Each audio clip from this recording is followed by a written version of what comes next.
Hello, ladies and gentlemen. Rosie here. At least one asymmetrical horror game is still good. And today, ladies and gentlemen, we got some fucking Gamekeeper for y'all. I like this character, bro. I thought his buff was really good. I didn't make a review of the buff changes, but I planned to, but it just never got around to it. So we'll go ahead and kind of discuss it here. So the buff that they gave this character was they let him put traps. So basically, this character is now a weird hybrid between the Trapper and the Shit Slinger. It's very odd if you haven't played him, but it's like you might not think that they go together, but the powers actually have really good synergy. Like, they really do. The traps basically create dead zones, which they then have to get distance for the hook to actually mean something. So, like, the traps are an answer to the tight kiting weakness that the Gamekeeper had prior, and he's a lot stronger now. Like, I don't know, I'm not gonna say he's broken OP.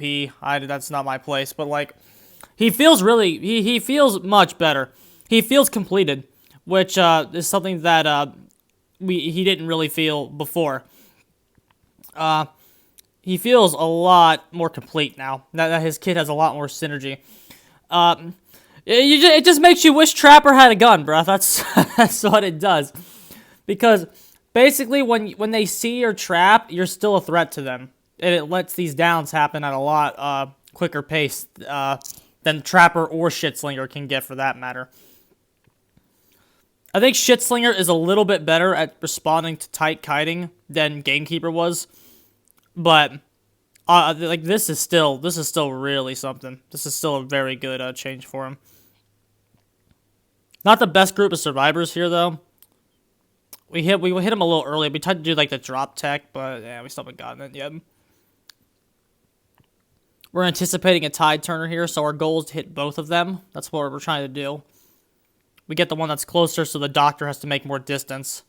And she's not that far away from us. And so this is going to be a hit. And so we have, this is the play ultimately that probably saved us. Because we slowed down Cypher. By downing both of them, we stopped the Cypher progression. Just, like, they're already a 3. They're already a 3, bro.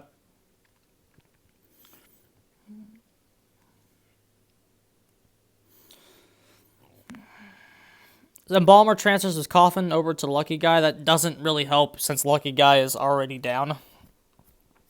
Embalmer probably should have tanked himself up to come get the rescue. There's 2 left. The Mind's Eye in there admittedly is doing work. Since we haven't found her, she's doing her work. We want to make sure Doctor dies.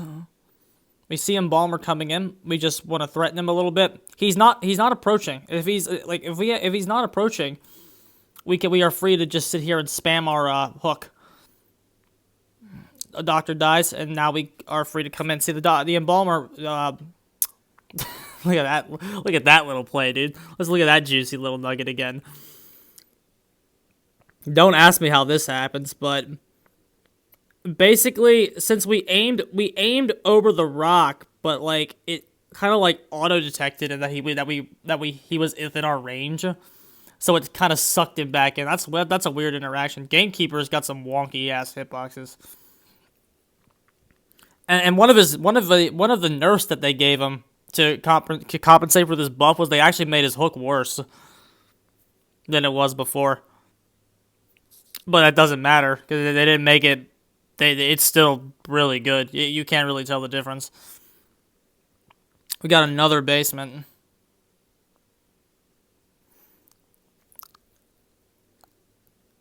We're anticipating that the Lucky Guy is going to come in. Lucky Guy does not have any tide turner, so because we know Mind's Eye is not coming in.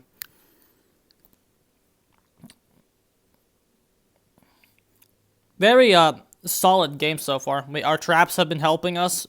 Like, the traps aren't really there to like get downs. They're there to set the hook up. That's why these 2 powers have so much synergies. Yes, we got it down with our traps, but that's not like what you'll be doing. He has a first officer wand, which is kind of a pain in the ass. Because, like, that's, like, it's first officer is just a buff magician. Make sure he stays down. Lucky Guy made no attempt to do any body blocking at all. Body blocking overall in this game is nerfed because the survivors, like, the killer can pass through a survivor. Which is actually really good. It makes body blocking take a lot more skill. It's harder to do. It's really hard, honestly. Body blocking against a good killer in this game is really hard. Sometimes auto-aim cucks you, but other than that... We got lucky. We found the sniper they were hitting. We hear the beeps. So we see Pussy Mind's Eye. Got the hit there, bro. On the Pussy Mind's Eye. So we're just kind of feeling her out right now. We know that Cypher's almost done, so we can't engage this too long. We just got to see if she's going to go down fast. Because even Mind's Eye can kite Gamekeeper enough to where that Cypher can get done. If that pole wasn't there, we would have got hit. So, okay, so this tile's completely barricaded off, so she can't use it anymore. Only problem is we're on cooldown. So we see Lucky Guy on the Cypher. We decide to break off. He had the perfume, though, which was kind of unfortunate. If we knew he had the perfume, we would not have just took a random swing at him. That's the thing about Lucky Guy. You never know what he's going to have, bro. That's why I don't think he's the worst character in the game. I think this match in particular shows Lucky Guy's utility. Not that it's any good or anything, but, like, when you're talking bottom-of-the-barrel characters, Lucky Guy can do a lot of things in a match.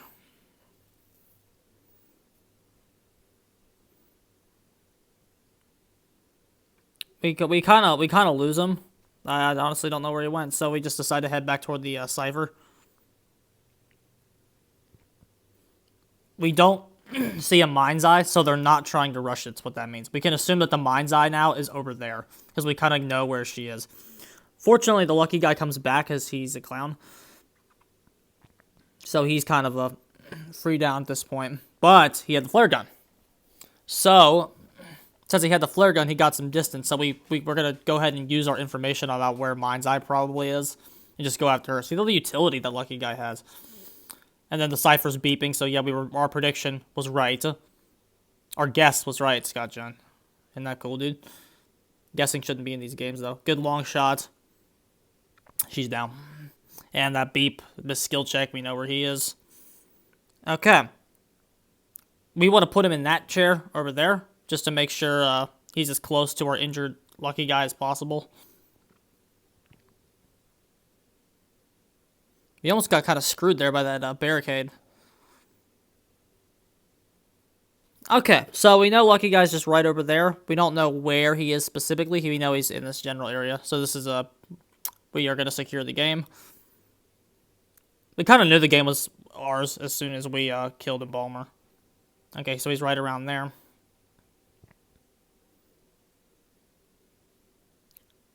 Just kind of trying to transport. We know where he is. Tried to get him there, but we didn't. But it's okay, boys. Want that sexy shot. That was actually a bit harder to get than it looked because of the quick turn we had to make. That looked a lot. I'm not saying it was really hard or anything, but on mobile controls, that turn to actually get him there was a little bit harder than it looked.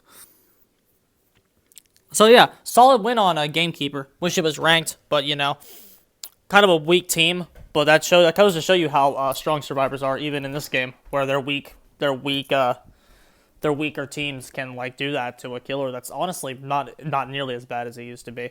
All right, lads, GG's. This is the game you should be playing, guys. I don't know. I do not know how much more I need to be stressing that. This game is so much better. All right, I'm getting the hell out of here. GG's.